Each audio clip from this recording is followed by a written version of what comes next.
नमस्कार दोस्तों, आज के हमारे इस वीडियो में हम आपके लिए भाई बहन के पवित्र त्योहार रक्षाबंधन की एक बहुत सुंदर कहानी लेकर आए हैं। एक समय की बात है, किसी नगर में एक साहूकार के 3 बेटे 3 बहुएं रहते थे।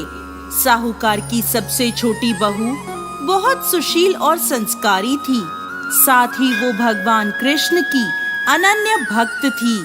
सावन के महीने में साहूकार की दोनों बहुएं रक्षाबंधन के त्योहार पर अपने अपने पीहर जाने की तैयारी करने लगी।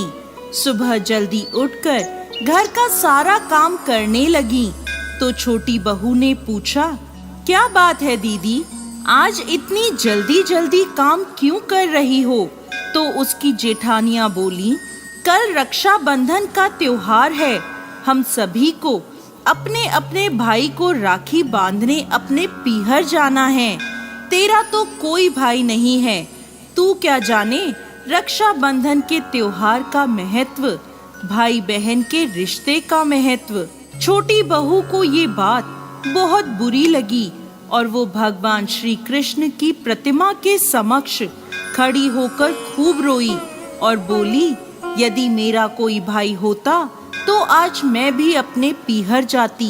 अगले दिन रक्षाबंधन का त्योहार था। सुबह सुबह उसके घर उसके दूर के रिश्ते का एक भाई आया और आकर साहूकार से बोला, ये मेरी बहन है, मैं इसके दूर के रिश्ते का भाई हूँ और इसे रक्षाबंधन के त्योहार पर अपने साथ अपने घर ले जाने आया हूँ। तब साहूकार का बेटा बोला, लेकिन इसका तो कोई भाई नहीं है, तुम कौन हो? उसके समझाने पर साहूकार और उसका बेटा मान गया और छोटी बहू को उसके साथ भेजने को तैयार हो गए। परंतु छोटी बहू के पति के मन में कुछ शंका थी। वो बोला, आप इसे ले तो जाइए, परंतु इसे वापस लेने मैं खुद आऊंगा। ऐसा कहकर उन्होंने छोटी बहू को उसके भाई के साथ रवाना करा। रास्ते में चलते चलते छोटी बहू ने अपने भाई से कहा, भैया तुम इतने सालों तक कहाँ थे और पहले मुझसे रक्षाबंधन पर कभी राखी बंधवाने क्यों नहीं आए? तो उसका भाई बोला, बहन मैं 7 समुंदर पार परदेश में कमाने गया था। अब वह दोनों अपने घर पहुँचे तो घर में भाभी ने अपनी ननद का स्वागत किया, खूब आवभगत करी। फिर उन्होंने रक्षाबंधन का त्योहार मनाया। ऐसे ही हंसी खुशी समय बीत गया। एक दिन छोटी बहू का पति उसे लेने उसके घर आया। महल जैसा घर और ऐशो आराम देखकर वो चकित रह गया। भाई और भाभी ने उसकी खूब आवभगत करी। अगले दिन सुबह सुबह भाई और भाभी ने उसे उसके घर के लिए रवाना किया। विदा करते समय उसे खूब सोना चांदी हीरे जवाहरात आदि दिए।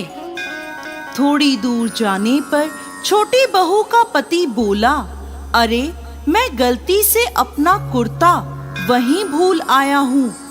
तब वह बोली, कोई बात नहीं, आपका कुर्ता तो पुराना था, इतनी दूर वापस जाएंगे तो घर पहुँचते पहुँचते अंधेरा हो जाएगा।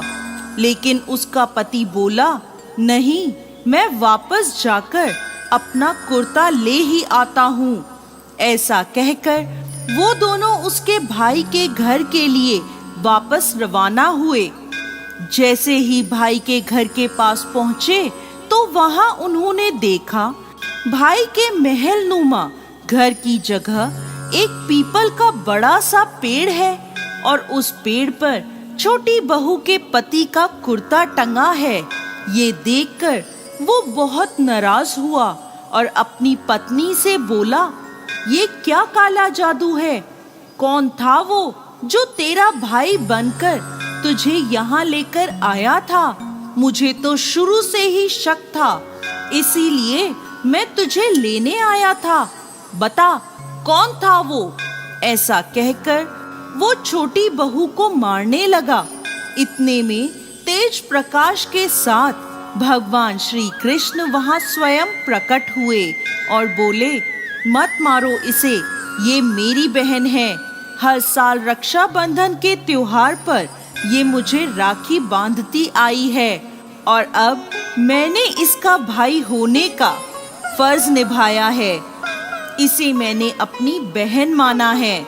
छोटी बहू और उसका पति हाथ जोड़कर श्री कृष्ण के चरणों में गिर गए। जय श्री कृष्ण।